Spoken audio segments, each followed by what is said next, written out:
Bienvenidos a todos. Nuestro grupo está conformado por Fabiana González, Román Aranguren y Miguel Ruiz.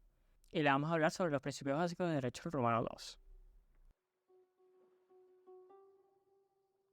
El patrimonio romano es una parte fundamental del sistema jurídico de la época. Era considerado como un conjunto de bienes de una persona, deducía de las deudas y constituía una universalidad jurídica de valor positivo. En otras palabras, el patrimonio estaba conformado por la suma de todos los bienes, créditos, derechos y acciones que tenía una persona.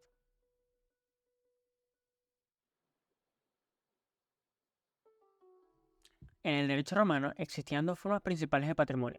La primera era la universitas juris, que se refería al patrimonio considerado en su totalidad.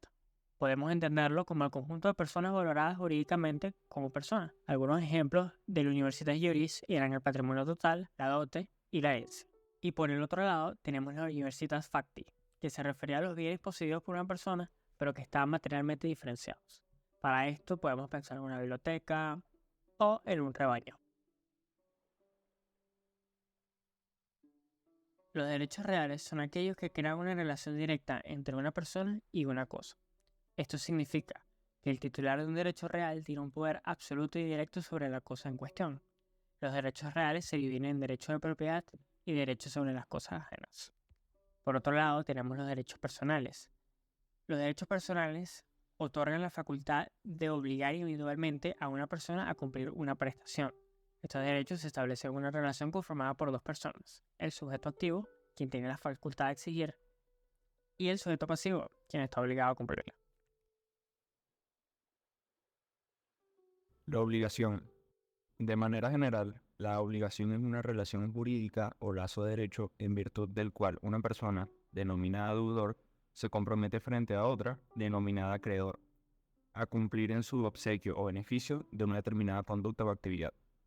Los elementos de la obligación son el elemento subjetivo, que es el que posee el sujeto activo o acreedor, y el sujeto pasivo o deudor. También contiene el elemento objetivo, que es el objeto o prestación, y el elemento propiamente jurídico, que es el vínculo jurídico. Los tipos de prestación son las prestaciones de dare o prestaciones de dar.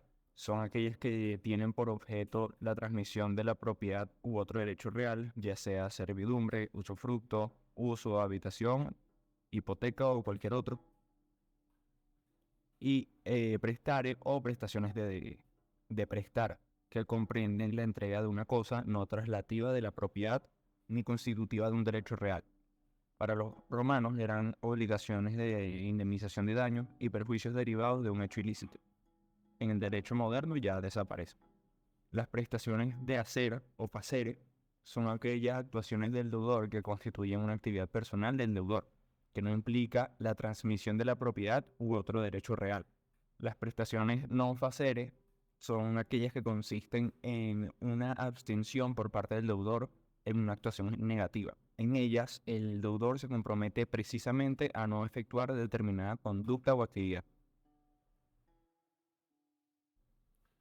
Las fuentes de la obligación son todo acto o hecho de la vía real que, enfocado desde un punto de vista jurídico, son susceptibles de producir obligaciones.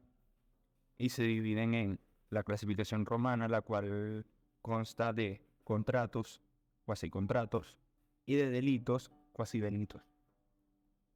La clasificación moderna se divide en actos jurídicos, actos ilícitos y la ley. La clasificación de la obligación. Esta se divide en según el contenido de la prestación, es decir, dar, hacer o no hacer, según el fin perseguido por la prestación, es decir, de resultado o de medio, según el carácter coactivo de la prestación, es decir, jurídicas o naturales, según estén sometidas o no a modalidades, es decir, puras y simples, a término o condicionales, según la pluralidad de objetos, es decir, conjuntivas, alternativas o facultativas, según la pluralidad de sujetos, es decir, conjuntas o mancomunadas o solidarias, según la divisibilidad del objeto, es decir, divisibles o indivisibles, según la fuente donde se origina, es decir, contractuales o extracontractuales, Incumplimiento de la obligación. Se entiende como la inejecución de las obligaciones, al no observar el deudor el comportamiento o conducta que ha prometido. Contratos.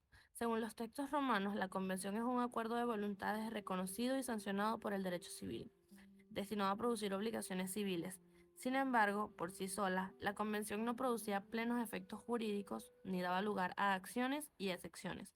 Solo aquellas convenciones que incluían requisitos formales o reales se denominaban contratos. Elementos del contrato. Elementos esenciales. Son aquellos elementos con los cuales el contrato no puede tener existencia, como lo son el consentimiento, el objeto y la causa.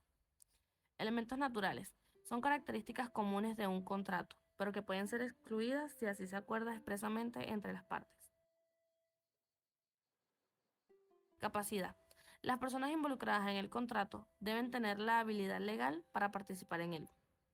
Elementos accidentales. Son aspectos que pueden ser agregados al contrato de manera voluntaria para modificar sus efectos normales. Ausencia de vicios. El contrato no debe ser afectado por errores, engaños o coerción que puedan afectar la voluntad de las partes involucradas. Divisiones de los contratos.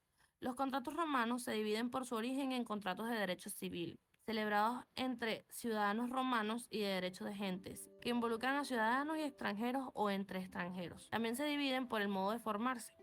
Algunos contratos se perfeccionan mediante el uso de palabras solemnes o sacramentales, verbales o verbis. Otros mediante asientos realizados en los registros o códex, literales o literis. Algunos se perfeccionan con la entrega de la cosa, reales o re. Y otros solo requieren del consentimiento de las partes contratantes, consensuales o consenso. Otra división se realiza según los poderes de apreciación del juez. Los contratos de derecho estricto no toman en cuenta circunstancias extrañas o los términos del contrato, mientras que los contratos de buena fe son interpretados por el juez considerando la equidad y buena fe e intención presunta de las partes. Por último, los contratos también se dividen por sus efectos. Pueden ser unilaterales, produciendo obligaciones solo para una de las partes contratantes, o bilaterales, sinalagmáticos, generando obligaciones para todas las partes dentro de los contratos bilaterales. Existen los sinalagmáticos perfectos, que desde su formación provocan obligaciones para todas las partes, y los sinalagmáticos imperfectos, que inicialmente originan obligaciones para una parte, pero luego pueden surgir obligaciones para la otra parte debido a circunstancias